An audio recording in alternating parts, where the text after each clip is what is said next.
Welcome guys, welcome to my YouTube channel. एक और सनातन विरोधी पोस्ट का पोस्टमार्टम लेके हम हाजिर हैं।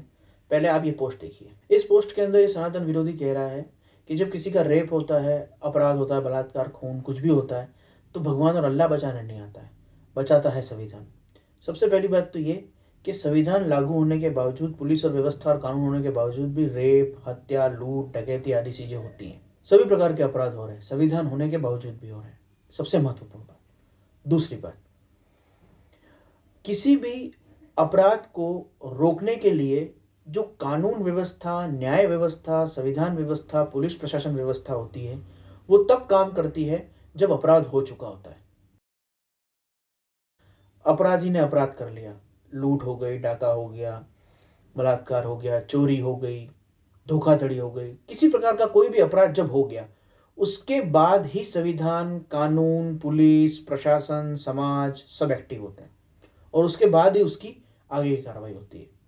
केवल और केवल धर्म, केवल और केवल नैतिकता ही एक ऐसा मान बिंदु है, एक ऐसी व्यवस्था है जो किसी को अपराधी बनने से पहले ही रोकने का प्रयास करती है। पाप पुण्य का सिद्धांत, स्वर्ग नरक का सिद्धांत, सर्वत्र ईश्वर है, वो आपके कर्मों को देख रहा है, ये सिद्धांत धर्म के हैं जो मनुष्य को अपराध का विचार करने से भी रोकते हैं। ब्रह्मचर्य का सिद्धांत, विकारों पे नियंत्रण का सिद्धांत, अहिंसा का सिद्धांत, दूसरे का हक नहीं खाना, दान देने का सिद्धांत, ये सब नियम, ये सारी व्यवस्थाएं धर्म के अंदर है। परोपकार, ये धर्म के अंदर है।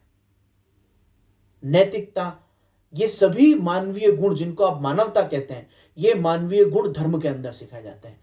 धर्म का ऑब्जेक्टिव ही मानव को एक श्रेष्ठ मानव बनाना है।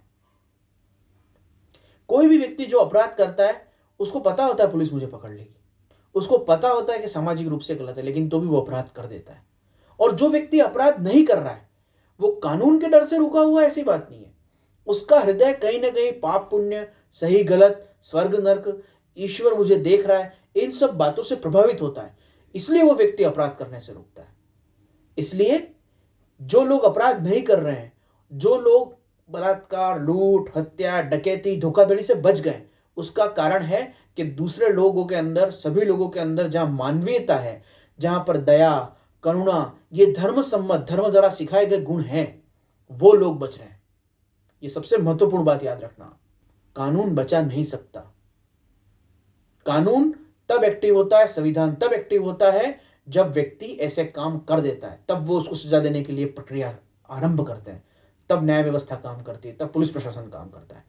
इसलिए कोई भी वाक्य लिखने से पहले अपनी अकल लगाओ, जो तुम्हारे पास है नहीं, पर कोशिश करो, वरना मत लिखो। क्यों खोटी हो रहे हो, क्यों टाइम वेस्ट कर रहे हो।